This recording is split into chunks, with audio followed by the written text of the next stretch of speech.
একটি ছোট্ট গ্রামে মিস্টার পিপিন নামে এক দয়ালু বৃদ্ধের একটি ছোট দোকান ছিল।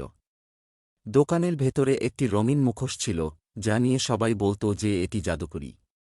মুখোশটিতে উজ্জ্বল পালক, ঝলমলে রত্ন এবং একটি বড় হাসি খোদাই করা ছিল। একদিন রোদেলা সকালে একটি কৌতূহলী মেয়ে লিলি দোকানে ঢুকল। সে মুখোশটির গল্প শুনেছিল এবং জানতে চেয়েছিল যে সত্যিই কি এটি জাদুকরি। যখন সে এটি দেয়ালে ঝুলতে দেখল, তখন সে আর লোভ সামলাতে পারল না এবং মিস্টার পিপিনকে জিজ্ঞেস করল, আমি কি এটি পড়তে পারি?